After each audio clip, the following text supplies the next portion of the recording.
आज की इस डिजिटल इकोनॉमी में उबर, रैपिडो, स्विगी, जोमैटो, फ्लिपकार्ट और अमेजॉन जैसे प्लेटफॉर्म्स ने लाखों नौकरियां बनाई। लेकिन क्या आपने कभी ये सोचा है इन प्लेटफॉर्म से जुड़े वर्कर्स और सेलर्स क्या एक्चुअली में इतना कमा रहे हैं जितना वे हकदार हैं, या सिर्फ उन्हें रोजगार के नाम पर एक्सप्लॉइट किया जा रहा है?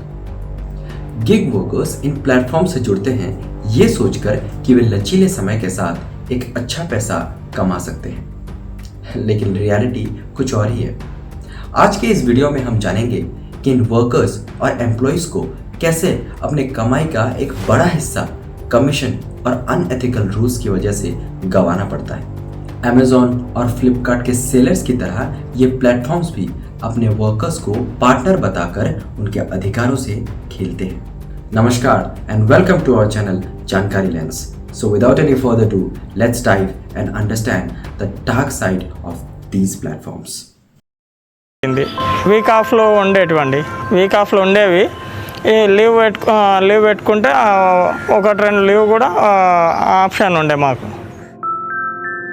One of the leading food delivery apps in India employs a ranking system that classifies delivery workers into blue, bronze, silver, and diamond categories based on their performance.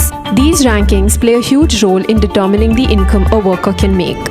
Zomato delivery boy सड़क पर रोता हुआ मिला। बहन की शादी है और कंपनी वालों ने अकाउंट ब्लॉक कर दिया है। जोमैटो ने दिया ये जवाब। जी हाँ, सोशल मीडिया पर एक जोमैटो डिलीवरी बॉय की फोटो शेयर की गई है जिसमें वह रोते हुए नजर आ रहा है। फोटो शेयर करने के साथ यह बताया गया है कि इस एजेंट का अकाउंट कंपनी ने ब्लॉक कर दिया है। पोस्ट पर कंपनी ने भी अपना जवाब दिया है।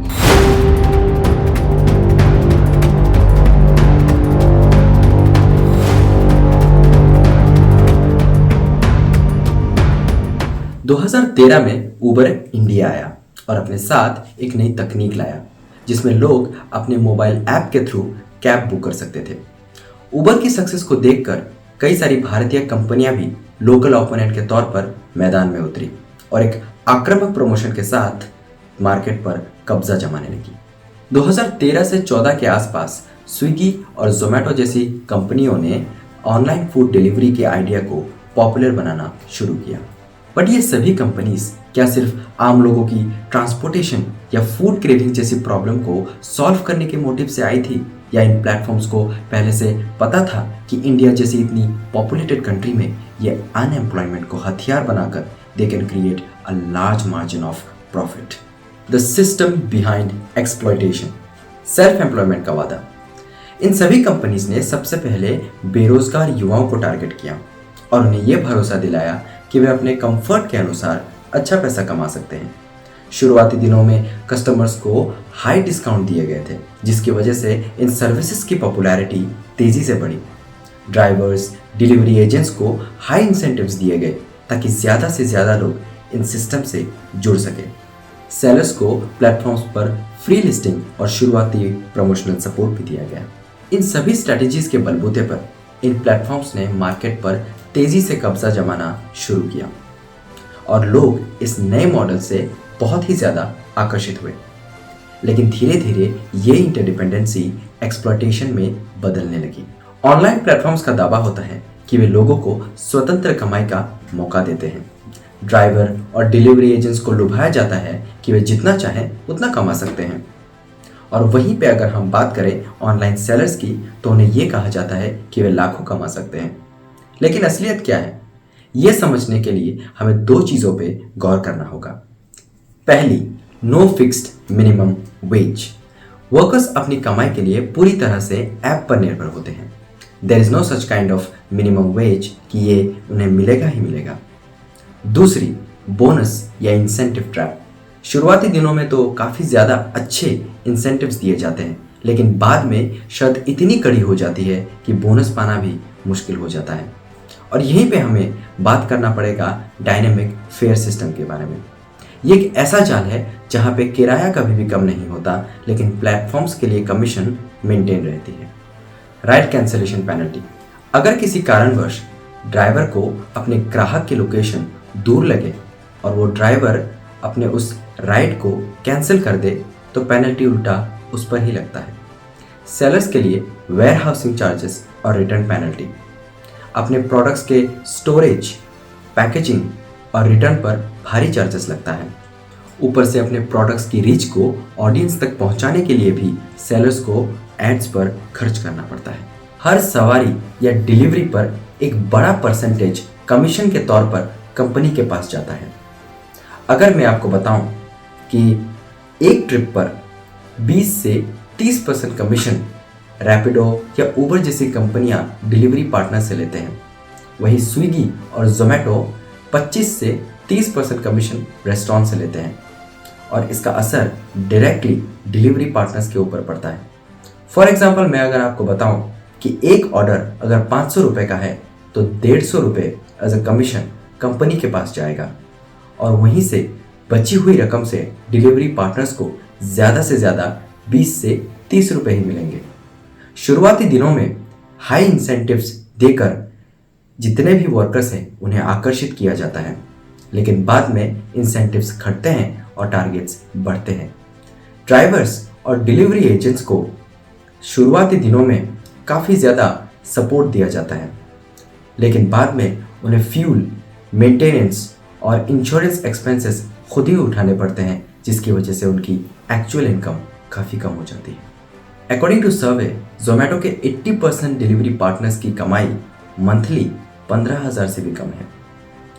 प्लेटफॉर्म्स इन्हें स्वतंत्र ठेकेदार बताकर लेबर लॉस से बचते हैं। उन्हें पीएफ, ईएसआई या बीमा जैसे लाभ नहीं मिलते। प्लेटफॉर्म्स बिना किसी प्रायर नोटिस के पेमेंट स्ट्रक्चर में बदलाव करते रहते हैं, जिससे एक ही काम के लिए पेमेंट बहुत कम हो जाती है। और तो और हाई जोन में 12 से 14 घंटे तक इन्हें काम करने के लिए मजबूर किया जाता है, जिसकी वजह से एक्सीडेंट होने के चांसेस बहुत बढ़ जाते हैं। बारिश के दिनों में इंसेंटिव्स जानबूझकर बढ़ाए जाते हैं ताकि ऑर्डर्स ज़्यादा से ज़्यादा मिले और यहाँ पे रेटिंग सिस्टम भी एक बहुत बड़ा खेल खेल जाता है। 3 से 4 रेटिंग अगर किसी भी डिलीवरी पार्टनर को मिले तो वो एक अच्छा माना जाता है। अगर अनफॉर्चुनेटली रेटिंग 2 या 3 किसी भी डिलीवरी पार्टनर को फेस करनी पड़ जाए तो उनके नौकरी पर भी खतरा आने की संभावना बढ़ जाती है। यहाँ तक कि अगर आपने कोई प्रोडक्ट रिटर्न किया है और अनफॉर्चुनेटली उस प्रोडक्ट में थोड़ा सा भी डैमेज आ गया तो सारी की सारी रिस्पॉन्सिबिलिटी डिलीवरी पार्टनर को ही फेस करनी पड़ती है। इंडिया में कंपनियां लेबर्स को इंडिपेंडेंट बताकर मिनिमम वेज और सामाजिक सुरक्षा से बचते हैं, वहीं यूएस और यूके जैसे देशों में इन्हें बतौर कर्मचारी माना गया है। इसके तहत प्लेटफॉर्म्स को अपने रेवेन्यू का 1 से 2% गिग वर्क्स के लिए देना होगा, लेकिन वहीं मिनिमम वेज या वर्क सेफ्टी की फैसिलिटी नहीं है। ई कॉमर्स प्लेटफॉर्म्स पर सेलर्स की भी यही सेम कंडीशन है। अमेजॉन, फ्लिपकार्ट जैसे प्लेटफॉर्म्स पर सेल 15 से 40% कमीशन लेते हैं। Storage fees, return penalties, advertisement cost sellers के प्रॉफिट को एकदम से कम कर देते हैं। वहीं प्लेटफॉर्म्स जितने भी आपके प्रमोशन, डिस्काउंट, सारी की सारी चीज़ें कंट्रोल करते हैं, जिसकी वजह से कंपटीटिव रहने के लिए प्रोडक्ट्स के दाम सेलर्स को कम करने पड़ते हैं। अब बात आती है कि क्या इन प्रॉब्लम्स का कोई समाधान हो सकता है? जी बिल्कुल, कुछ प्रैक्टिकल सॉल्यूशंस मैं आपको बताता हूँ, जैसे कि यूनियन और कम्युनिटी सपोर्ट। अगर सारे डिलीवरी एजेंट्स, ड्राइवर्स और सेलर्स एक हो जाए तो वो मजबूती से अपनी मांग सामने रख सकते हैं, जैसे कि मिनिमम वेज और सेफ्टी। और सरकार को भी ये सुनिश्चित करना चाहिए कि ये प्लेटफॉर्म्स एक रीजनेबल कमीशन और प्रॉफिट प्रोवाइड करें उन हार्डवर्किंग लेबर्स को। Number 2, independent platforms. वर्कर्स और एम्प्लॉयज़ अपने हिसाब से अपने बेनिफिट और कस्टमर्स के बेनिफिट को देखते हुए प्लेटफॉर्म चूज कर सकते हैं जहां कोई भी ट्रांसपेरेंसी ना हो। नंबर 3, ग्राहकों की जागरूकता। अगर हम भी समझे कि हमारा पैसा आखिर कहां जा रहा है तो हम बेहतर फैसला ले सकते हैं। तो दोस्तों, ये सभी ऑनलाइन प्लेटफॉर्म्स जितने हेल्पफुल दिखते हैं उतने शोषणकारी भी हैं, क्योंकि गिग इकोनॉमी एक दो-धारी तलवार है। और अब समय आ गया है कि हम इन प्लेटफॉर्म्स को समझें और उन तमाम हार्ड वर्किंग एम्प्लॉयज़ के लिए आवाज़ उठाएं। अगर आपको ये हमारा वीडियो पसंद आया है तो इसे लाइक, कमेंट और शेयर करें अपने दोस्तों के साथ, और हमें प्रेरणा मिलेगी ताकि हम और भी ज़रूरी मुद्दे पर आगे बात कर सकें। धन्यवाद।